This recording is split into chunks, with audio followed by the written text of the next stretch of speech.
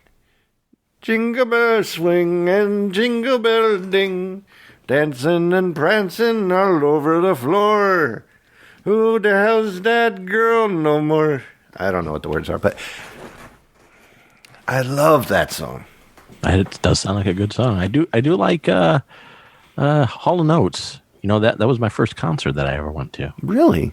It was. Number 2. My next song is Carol of the Bells. And I really haven't heard a bad version of this song. Right. Same here, actually. But I especially like it when it's a cappella. Mannheim Steamrollers suck. Yeah, well, I don't consider them a cappella. Oh, okay, never mind. You're right. But I agree with you. I've listened to some Mannheim Steamroller. I've listened Don't get to it. And I don't care for them. No, it's too flashy. Thank you. Too flashy. But I'll sing the Bing Bada Bing if you want to do the Ding Dong Ding Dong. Well, I'll you can join in wherever you'd like. Okay, go for it. Hark, hear the bells, hark, hear the bells, all seem to say, ding dong and ding dong,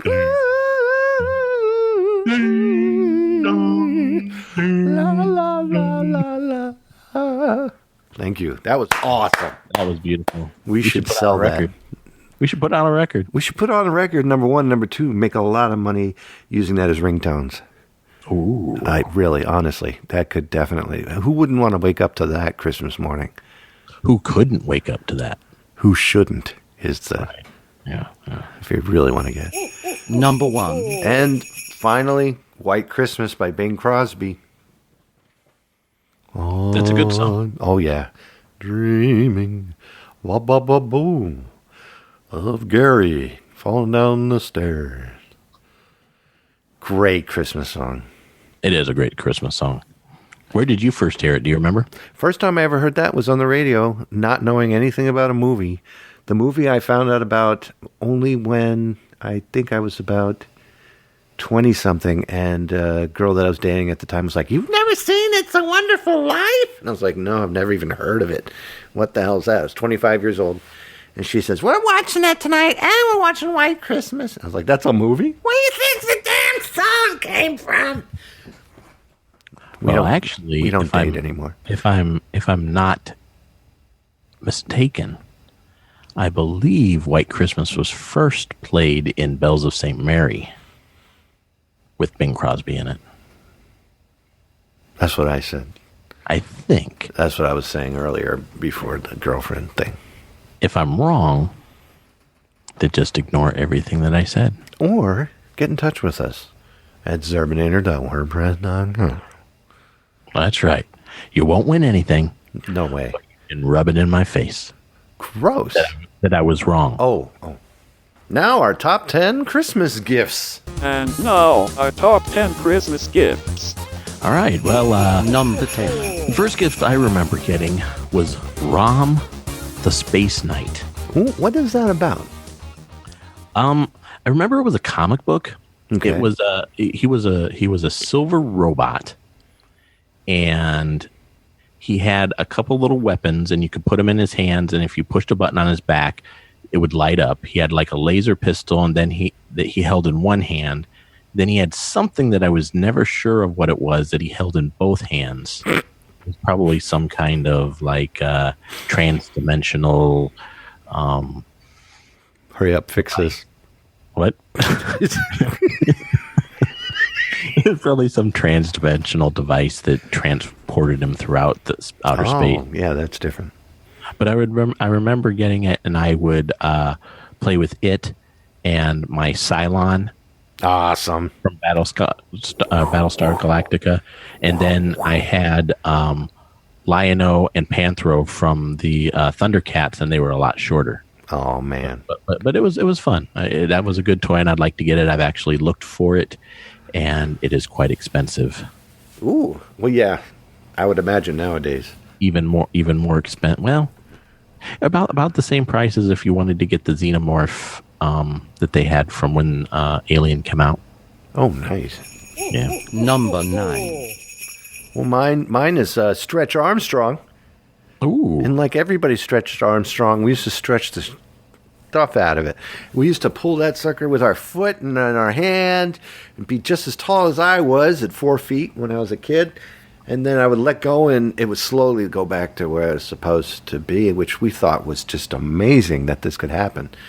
And then, like all of the Stretch Armstrongs, its demise was me chewing on its arms. And the taste of that gelatinous stuff on the inside was really amazing. I could still taste it today.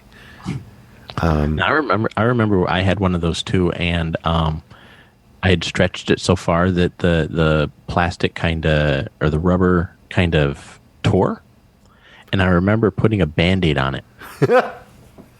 That's awesome. Did it help? What I really wanted was his nemesis. What was his nemesis? I don't remember its name, but it had like, I think it was Bumpy. That wasn't his name. His name wasn't Bumpy. That would be a weird name for nemesis. Bumpy Armstrong. Bumpy Armstrong. Yeah. Oh, maybe it was Bumpy Armstrong. Number 8. My next Christmas gift that I really enjoy was a Daisy BB gun. You're going to shoot your eye out, kid. It really surprised me that I got that because it hadn't been. It might have been that same year that my dad, my grandpa, and my uncle took me out shooting out in the woods, and so I shot a couple times, and then instead of holding the gun up or down at the ground like I should have, I was just waving it all over the place, and I was aiming at my uncle's head. He took the gun away from me, and I'm really surprised they got me a BB gun, but it was cool, and I've still got it. Did your uncle come back from that? Yes. Okay, yes. good. That's important. I didn't shoot him in the head. Good. I just aimed the gun at his head, and it was, full of BBs. No, it was full of bullets. Oh. This was a real gun that we were out shooting. Oh. Yeah. Yeah. Did your uncle ever look at you and scream from the top of the raft? You should have seen the look that my grandpa, my dad, and my uncle gave me when I did that. I felt about this tall. I bet. Merry Christmas. Yeah, Merry Christmas. I guess they wanted me to learn how to handle a gun. Yeah. And one that wouldn't, hurt somebody too bad. Just put an eye out. You know what that's called there, son? That's called premeditated. That's what that is. I'm glad everybody came back from that. God bless you. Oh, me too. Number 7. My next one is the Kenner Smash Up Derby set. The commercial goes a little something like this. He's a demolition demon in a beat-up Chevrolet. It ain't worth $1, so he wrecks it every day. Now here's Kenner's SSP Smash-Up Derby set. And you can hoot and holler, cause you ain't seen nothing yet. Crash, bang, crack 'em up, put 'em back again. Crash, bang, smash 'em up, it's smash-up time, my friend. Kenner's SSP Smash-Up Derby set comes with everything you see right here. Man, how did I not have one of those? I have no clue. It took me forever to convince my dad to get me one, but luckily he grew up in Pine Grove, Pennsylvania, where people were kind of yeehaw to go take their cars and smash them into somebody else. So Wow. it was fun. Number 6. Well, my next gift is something that all little boys and girls wanted in the 80s, But some of us didn't get it. and that was an Atari. Some of us didn't get one. And I remember the games that we had too. We got Haunted House, So and we got Berserk, and we got the really cool game E.T. ooh. You know, you can find those in the shores of Malibu or something. I forgot what. Yeah, but I remember we had the little black and white TV set up on the table in the kitchen in the dining room, and we would just sit there and take turns, and it was just amazing. I always wanted one. My cousin got one for Christmas, and Yeah. he was in Pennsylvania. We were in Virginia, so I had to wait for summers to go play Atari. Yeah, We owned the Radio Shack gaming system. Always wanted an Atari. We never got it. well, I remember, and that was the only time I think I've ever seen my dad play a video game. That's awesome. And it was so cool. Just we all played. I mean, I think even my mom played. That's so But cool. I just remember watching on the little black and white TV. It was sat on the table in the dining room, and we'd all stand around it, one playing at a time. And I remember I thought Haunted House was just such a cool game. Yeah, I like that too. I've done it on I have an Atari now. Thank you very much, Doug McCoy. He gave me one quite a while ago. And plus, we also have the flashbacks. But I think that's one reason Ferg and I don't get along so well, is because he does that Atari game by game podcast, and I never had one. So I take out my frustrations on him. Yeah, I can think- see that. yeah. I can see that. It's a shame. I wish we got along. Number 5. My next one was the Muppet Show 4-piece drum set. Ooh. I love this thing, but I went through so many drum heads because they were made of just plain old paper. Oh, really? Yeah, I don't even know the weight, but I'm sure a Post-it note has more weight on the paper than these drum heads did, because when I played it was great. My dad would sit down and be like, "Check this out, son," and it would go right through the paper. The last, Now, did it have like a picture of Animal or anything on it? It being puppets. It had the entire cast on the bass drum, and it said the Muppets, and Animal was in the forefront. And I did have an Animal hand puppet back then. Oh, actually, nice. we ran through 2 of them. I don't know how they got ruined, but I would do that. I would put sticks in his hand, and I would go Animal, and I would smash him up and down on the drum set, and me and my brother would laugh our butts off. But inevitably, you would hear this.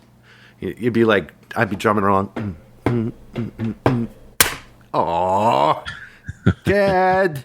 And then you come and fix it. Damn it. You know, so it didn't last too long, but I loved it. That's where I learned how to play drums. So my very nice. first drum set. Does that still happen to you? Nowadays, yeah. Yeah. Not with drums. You know, I'll be writing something like, "Dear Shelley, please empty the dish." Oh. I don't know what that meant, but go ahead. Yeah.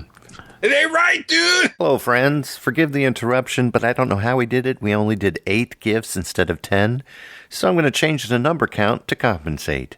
Now back to our show. Number 2. My last Christmas gift that I remember is an electric racetrack. Do you remember those? That it was the track was a hard plastic, and then it had the grooves in there with metal in the grooves. Yeah. And it was electric. And you would put the track, you'd put the on the bottom of the car there was this little peg that you'd put into the track, and then you'd push the lever and it would move, and you could smell the ozone. Yes. That was and you could never go too fast, because then it would just go right off the off the track. We are conducting electricity by pulling that Yeah. lever, and then kids didn't think about it, but if they really wanted to, they could kill themselves Oh yeah, of course. by touching the slot where the Just take a little wet paper towel or something, stick it down there, and push the button. Yep, that'd be it. But I remember that, and I can still smell the ozone, I bet. and I can remember the sound.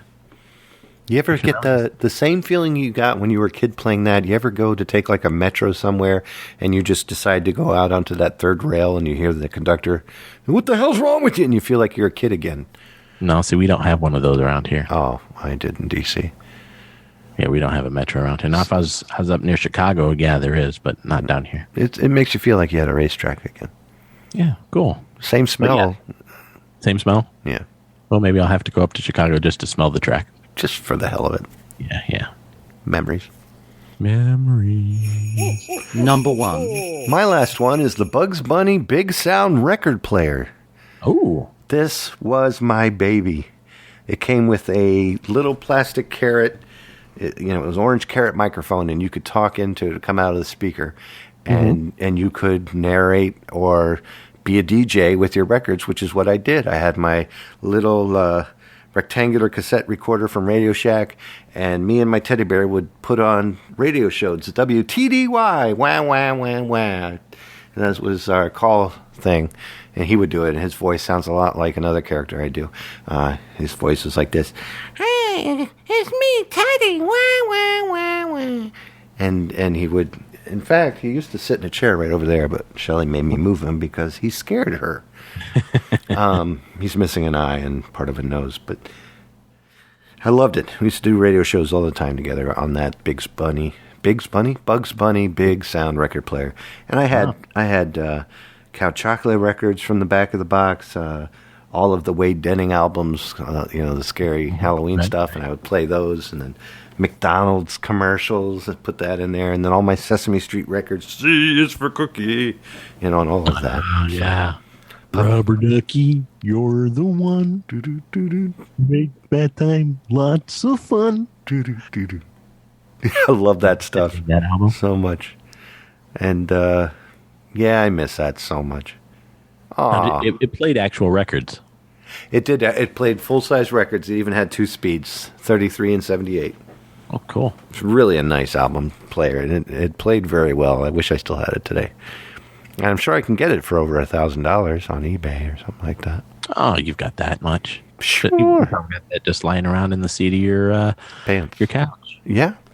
Well, I hate to say this. Yeah. That's our Christmas. The creatures are starting to stir. The mice are going, and with Mom in her kerchief. I'm eyeing my cap. You're about to bust a cap, from what I understand. I almost did, yeah. We're going to settle ourselves down for this long winter's nap. But wait. On the crest of the new fallen snow, there's a luster of objects to stuff below. Heidi-ho. What does your wondering eyes should appear? A miniature sleigh and a tiny 6-pack of beer. Beer. Well, I want to thank everybody who's listened to this episode. Remember, you can always find all of these recordings down at the Drug Fair or the Dart Drug or the People's Drugs. Don't forget Hooks. Or at your local library. We have these cassettes everywhere you want to pick them up. We've gotten pretty high class, highfalutin with these cassettes. Even though right now, at this point in time, cassettes are kind of an antiquated media. That's true. I forgot what year it was again. That's all right. But please, come on back and check out the journals. They'll be picking up in January. We'll be picking up right where we left off. Thank you so much for listening.